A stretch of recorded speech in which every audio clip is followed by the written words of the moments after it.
संवत 2082 में सूर्य का राज और बुध का मंत्रित्व। क्या बदलेगा देश, राजनीति, व्यापार और आपके जीवन में? जानिए इस साल की सबसे बड़ी भविष्यवाणी। 30 मार्च 2025 में हिंदू नववर्ष संवत 2082 की शुरुआत होगी, जिसका नाम सिद्धार्थ होगा। इस बार राज सिंहासन पर विराजमान होंगे सूर्यदेव।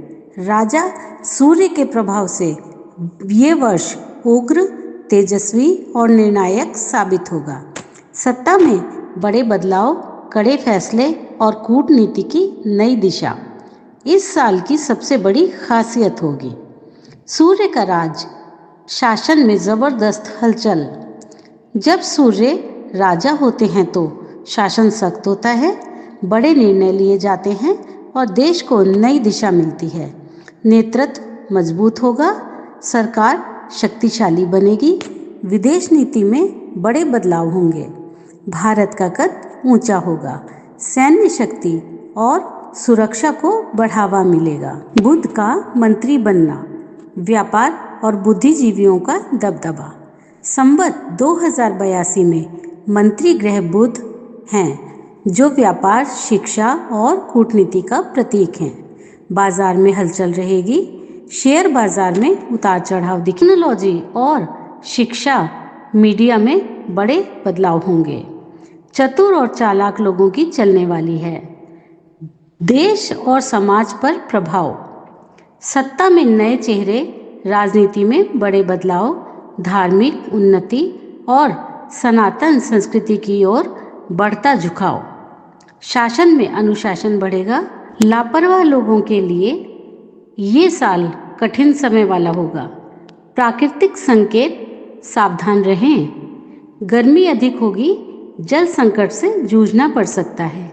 बाढ़ और तूफान जैसी प्राकृतिक आपदाओं के संकेत, स्वास्थ्य समस्याएं बढ़ेंगी, खास तौर पर आँखों और त्वचा से जुड़ी हुई बीमारियों का होना। क्या करें? राजा सूर्य की कृपा कैसे पाएं? सूर्य को जल अर्पित करें। हर दिन उगते सूर्य का दर्शन करें। क्रोध और अहंकार से बचें, नहीं तो सूर्य देव की अग्नि जला देगी। रविवार का व्रत रखें, लाल वस्त्र धारण करें और गुड़ गेहूं का दान करें। सच और न्याय के मार्ग पर चलें, वरना प्रशासनिक कठोरता से बचना मुश्किल हो सकता है। संवत 2082 सिद्धि और संघर्ष का संगम होगा। जो मेहनती हैं, ईमानदार हैं और अनुशासन में रहते हैं, उनके लिए यह वर्ष स्वर्णिम अवसर लेकर आएगा। लेकिन जो आलसी, लापरवाह और अनुशासनहीन हैं, उनके लिए यह वर्ष कड़ा इम्तिहान साबित हो सकता है। राजा सूर्य का आदेश स्पष्ट है, जो कर्म करेगा वही विजेता बनेगा।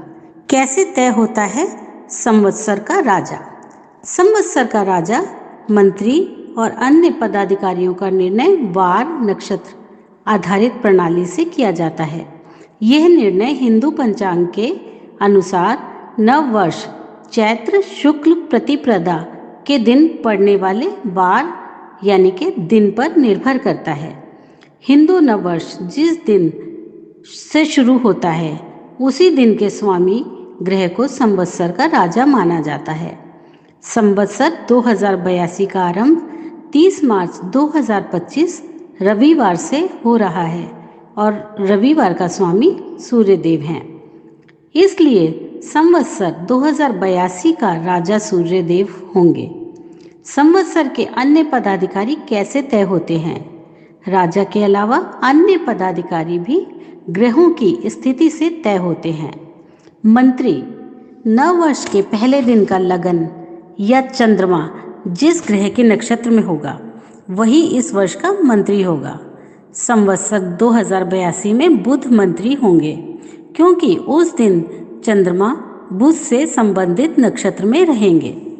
सशेष कृषि मंत्री, यह तय करने के लिए वर्ष के पहले दिन चंद्रमा किस नक्षत्र में है, उसका स्वामी देखा जाता है। इससे कृषि और वर्षा की स्थिति का अनुमान भी लगाया जाता है।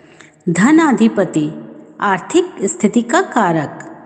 यह ग्रह बताता है कि आर्थिक स्थिति कैसी रहेगी।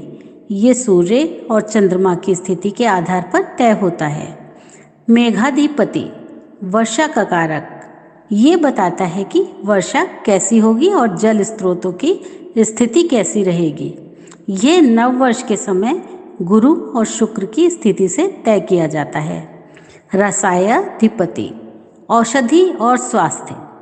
ये ग्रह बताता है कि समाज में बीमारियों और औषधियों की स्थिति कैसी रहने वाली है। संवत्सर का निर्णय कैसे लिया जाता है। हिंदू ज्योतिष में बृहस्पति सौर्य पंचांग प्रणाली और सप्तांग ज्योतिष सिद्धांत के अनुसार गणना की जाती है। ज्योतिष नव वर्ष के दिन सूर्योदय, ग्रह स्थिति, चंद्रमा का नक्षत्र और वार का स्वामी ये देखकर निर्णय लेते हैं। संवत 2082 का निर्णय। राजा सूर्य, प्रशासन मजबूत होगा, कड़े फैसले होंगे। मंत्री बुध, व्यापार, शिक्षा और बुद्धिजीवियों का प्रभाव रहेगा। सशेष चंद्रमा, अच्छी कृषि की संभावनाएं, लेकिन जल संकट भी हो सकता है। धनाधिपति मंगल, आर्थिक स्थिति और शक्ति का प्रदर्शन। मेघाधिपति गुरु, वर्षा सामान्य से अधिक हो सकती है। रसायाधिपति शुक्र, स्वास्थ्य क्षेत्र में सुधार और औषधियों में प्रगति। संवत 2082 का निष्कर्ष। यह वर्ष राजनीतिक, आर्थिक और प्रशासनिक रूप से बहुत महत्वपूर्ण रहने वाला है। सरकार कठोर फैसले लेगी और शक्ति प्रदर्शन बढ़ेगा। व्यापार और शिक्षा में नया युग शुरू होगा, लेकिन जल संकट की संभावनाएं भी रह सकती हैं। जो अनुशासन और सत्य के मार्ग पर रहेंगे वे लाभ उठाएंगे। राजा सूर्य, शक्ति और अनुशासन का संवत्सर।